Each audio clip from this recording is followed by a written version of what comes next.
Olá, amores! Vamos dar continuidade ao nosso conteúdo, a nossa aula falando sobre literatura de cordel.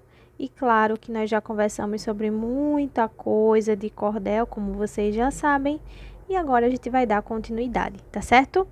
Então, bora lá, senta aí, escuta a minha voz e vamos juntos construir esse conhecimento, tá? Vamos partir para entender o que é a literatura de cordel. Na aula passada, a gente já fez a leitura de um poema de cordel, já discutimos algumas coisas em relação à linguagem, tá certo? Vimos aqui a utilização de uma linguagem mais popular, uma linguagem mais informal, que não segue aquele padrão da gramática e por isso o poeta, em alguns momentos, utiliza algumas palavras, né? Por exemplo, ele fala trabalhar ao invés de trabalhar, né? Ele escreve, tá bom? Porque ele traz para dentro do texto realmente a sua característica, as características em relação à sua fala, tá bom? Bom, agora a gente vai entender um pouco sobre o que é a literatura de cordel, tá bom? Como a gente já sabe, é uma literatura, é um texto que é escrito em verso, como vocês já estudaram, tá certo? E ele é muito ligado também à musicalidade, como vocês já sabem também. Mas estou colocando aqui só a título da gente relembrar. Bora ler aqui um pouquinho? A literatura de cordel é o nome dado aos folhetos de cordel. Esse nome foi utilizado em Portugal para a poesia similar ao cordel. Mas essa literatura anteriormente era conhecida como livrinhos de feira ou livretos, ou a mais popular pelos cordelistas, folhetos. Também, né, a palavra cordel vem da palavra cordão, pois os folhetos ficavam pendurados em cordões ou barbantes para serem vendidos, assim como vocês estão vendo aí bem bonitinha, tá? Então, gente, o que é que a gente sabe aqui, tá? Que essa nomenclatura literatura de cordel foi utilizada, e folhetos de cordel, né, foi utilizada em Portugal, tá certo? Para uma poesia similar. Então, a gente já tem resquícios dessa poesia em Portugal e também em outros lugares do mundo, tá? Acredito que é a informação que a gente tem um pouco mais à frente. Alguns estudiosos acreditam que a literatura de cordel chegou ao Brasil na primeira metade do século XVI e ela também foi muito difundida no Nordeste. A gente tem no Nordeste essa literatura acontecendo de forma mais difundida, mais eficaz, né? O cordel ganha essa caracterização nordestina. Então, isso é bem interessante, tá? Local onde foi iniciada a colonização e de lá se disseminou para as outras regiões brasileiras, tá certo? E a gente tem então um marco da chegada do cordel, justamente, né, um marco dessa ideia dessa poesia em folhetos que era vendida na feira, com a chegada dos portugueses, já que lá em Portugal eles também já produziam esse tipo de literatura. Claro que não igual ao que nós temos hoje, certo? Mas com essa perspectiva do livrinho pendurado na feira para ser vendido, tá bom? Apesar de alguns estudiosos relacionarem os folhetos nordestinos com os cordéis portugueses, esse gênero não foi criado em Portugal, gente. Vamos circular aqui o não, ó, tá certo? Há indícios de várias formas de literatura em vários locais, tá bom? Em tempos da Grécia Antiga, passando pela Idade Média, até chegar aos dias de hoje. Então, essa poesia popular não nasceu exclusivamente em Portugal, ela já existia em outros lugares. As pessoas já se comunicavam, as pessoas já cantavam, já declamavam essas poesias, tá? Eu digo cantavam porque muitas das vezes eram acompanhadas de instrumentos, certo? Algumas eram declamadas. Então, essa ideia de poesia popular, ela não surgiu só em Portugal, tá? Que isso fique bem claro para a gente. Por abordar histórias, olha aí que legal, e situações características da região Nordeste, o cordel fortaleceu o folclore e o imaginário regional, tá? O que que acontece, gente? A gente tem no cordel, como eu disse para vocês, o meio popular, tá certo? E a literatura mais popular, ela vai estar mais presente no povo, né? Nas pessoas que convivem ali naquela região. E isso acaba ressaltando as características daquele lugar, tá certo? E claro, quando a gente fala de cultura, de tradição, de Brasil e cultura popular, saber do povo, a gente lembra de folclore. Então, cordel e folclore são coisas que casam muito bem, tá? Sua impressão em grande quantidade e rapidez, isso aqui é muito legal, ó. A impressão dos folhetos de forma rápida e em grande quantidade fez com que ele se popularizasse e se transformasse também, gente, em um veículo de comunicação, tá certo? Quando os cordéis eles começaram a ser impressos, eles também veiculavam notícias. Isso é muito legal da gente entender. Eles traziam informações. Por muito tempo, os cordéis foram veículos de informação.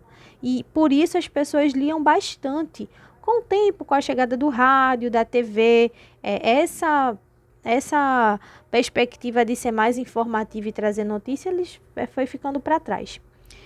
Hoje, a literatura de cordel é reconhecida como patrimônio cultural imaterial, gente. Imaterial porque traz para a gente a ideia de uma tradição, tá certo? É tradição, existindo até uma Academia Brasileira de Literatura de Cordel. Então, hoje, nós temos a perspectiva de manter essa tradição, tá certo? E aí, a Academia Brasileira de Literatura de Cordel vai fazer esse papel importante, né, de manter viva essa tradição que chegou aqui, que está conosco há tanto tempo. A propagação do cordel aconteceu por meio dos repentistas ou violeiros, que, similarmente aos trovadores medievais, cantavam histórias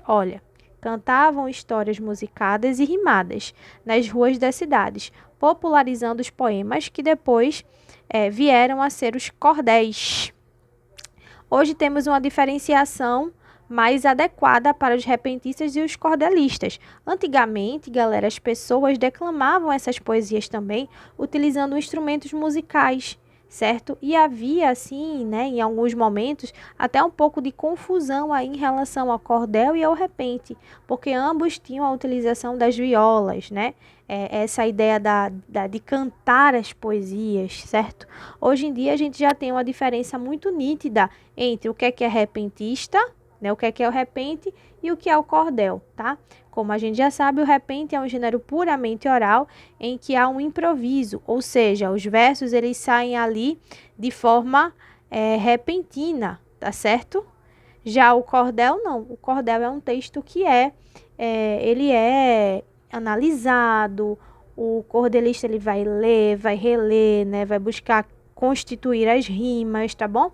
Então, ele vai ser um gênero que vai ser tanto oral quanto escrito, tá certo?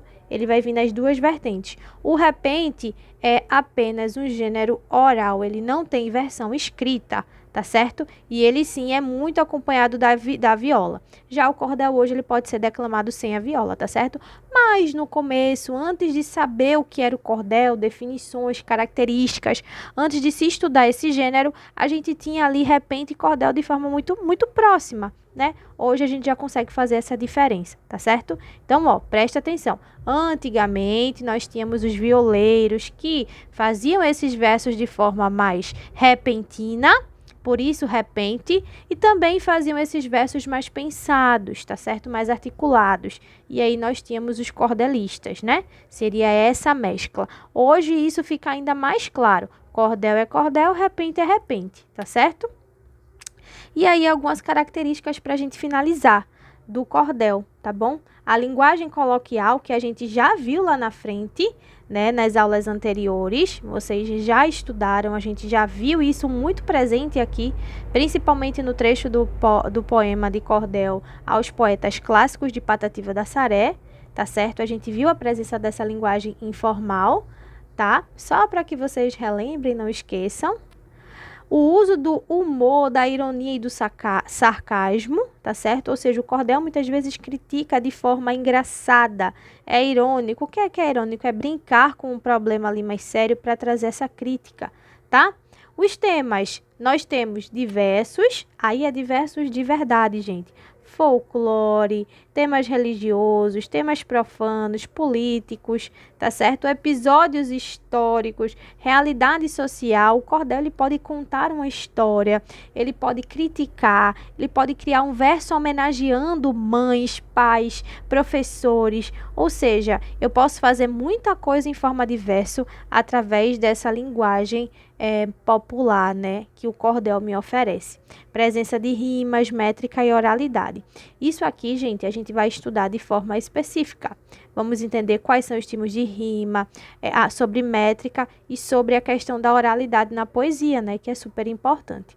Então, isso aqui vai ficar para uma aulinha à parte, para a gente entender um pouquinho quais são os tipos de rima, o que é que são as sílabas poéticas que está dentro da métrica, tá certo? Então, isso vai ficar para uma aula mais específica.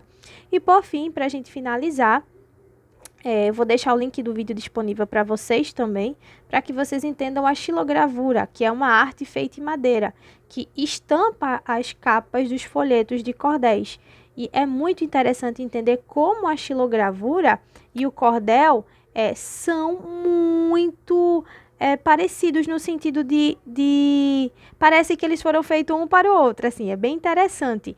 Porque a xilogravura, essa arte grafada na madeira, como carimbo, ela estampa o cordel e ela traz essa característica mais regionalista. Isso tem tudo a ver com a literatura de cordel, então eles super se combinam. Eu vou subir um pouquinho aqui para uma imagem e aí a gente vai ver as capas dos cordéis e vocês vão perceber que é essa imagem preto e branco, esse desenho que é bem parecido, essa fonte que é bem parecida, mas que representa a xilogravura, tá certo? Vou deixar o linkzinho do vídeo para que vocês assistam, para que a gente continue na nossa próxima aula, tá bom?